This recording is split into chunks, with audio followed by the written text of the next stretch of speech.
जय माई की, जय मां कामाख्या।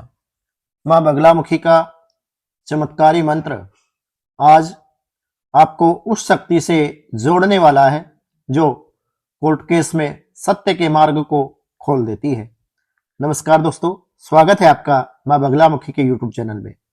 अगर आपका केस वर्षों से अटका है और हर बार नई रुकावट आपके सामने आ जाती है तो यह साधना आपके लिए निर्णायक सिद्ध हो सकती है। शास्त्र कहते हैं कि मां बगलामुखी के शत्रु के वाक, बुद्धि और क्रिया को स्तंभित कर देती है और यही शक्ति कोर्ट के माहौल में भी काम करती है। इस वीडियो को अंत तक जरूर देखें क्योंकि आगे वह मंत्र बताया जाएगा जिसे सही विधि से यदि जप लिया जाए विरोधी स्वयं अपनी बातों में उलझने लगते हैं। मंत्र मां बगलामुखी का मूल मंत्र है जो इस समय आपको स्क्रीन पर दिख रहा है।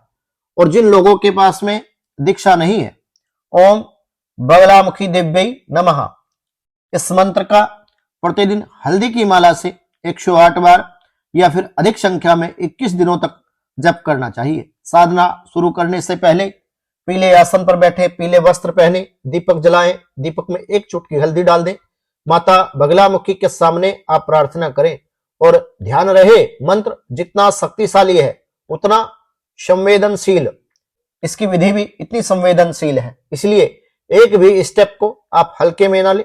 साधकों का अनुभव है कि कुछ ही दिनों में कोर्ट में गवाही देने वाला विरोधी व्यक्ति भय, भ्रम या उलझन में दिखाई देने लगता है, जबकि साधक के भीतर एक अजीब सी स्पष्टता और साहस जन्म ले लेती है। यही स्तंभन शक्ति का प्रभाव है। कई मामलों में देखा गया है कि मां बगलामुखी कोर्ट स्वयं साधक के पक्ष में झुकने लगता है क्योंकि सत्य और न्याय माता की ऊर्जा से सशक्त हो उठते हैं। लेकिन यहां एक बात बहुत जरूरी है, इस मंत्र का दुरुपयोग कभी भी ना करें। किसी को हानि पहुंचाने के लिए, स्वयं के स्वार्थ को सिद्ध करने के लिए इसका दुरुपयोग ना करें। इसे केवल सत्य, न्याय और धर्म के लिए ही प्रयोग किया जाना चाहिए, अन्यथा साधना उल्टा परिणाम भी दे सकती है। यदि आप सत्य के मार्ग पर हैं, न्याय आपका अधिकार है और केस में बार बार आपके रुकावटें आ रही है तो मां बगलामुखी का यह मंत्र, जो मूल मंत्र आपको स्क्रीन पर दिखाई दे रहा है, या फिर ओम बगलामुखी देव्यै नमः, साधक विधि पूर्वक इस मंत्र का जप करके अपने विजय के मार्ग अपने जीवन में प्रशस्त कर सकता है।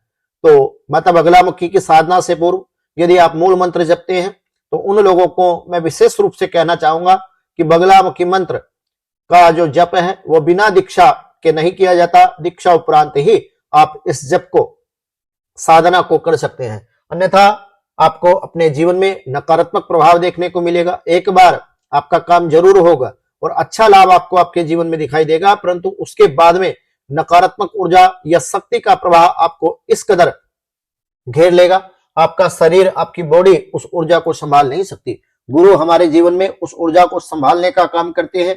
गुरु हमें मार्ग बताते हैं कि किस तरीके से हमें साधना में सफलता मिल सकती है और किस प्रयोग विधि के द्वारा हम माता बगलामुखी की कृपा अपने जीवन में प्राप्त कर सकते हैं। सबसे महत्वपूर्ण जो बात है माता बगलामुखी या किसी अन्य साधना में, सबसे प्रथम तो जो चरण है वो गुरु दीक्षा है। द्वितीय चरण संकल्प, विनियोग, न्यास, ध्यान, आवाहन, इन सब का विशेष महत्व है। और मुद्रा, क्योंकि तंत्र में मुद्राओं को विशेष रूप से क्रियान्वित करने के लिए हमारे शास्त्रों में बताया गया है, तो इन सब विधान को जाने बिना आप बगलामुखी साधना में सफलता प्राप्त कर लें, ये असंभव सी बात है। तो भक्तों, यदि मेरे द्वारा दी गई जानकारी आपको उपयोगी लगी हो तो वीडियो को लाइक करें, शेयर करें और माता बगलामुखी के इस यूट्यूब चैनल को सब्सक्राइब करना ना भूलें। सभी बगलामुखी भक्तों को जय माई की, जय मां कामाख्या।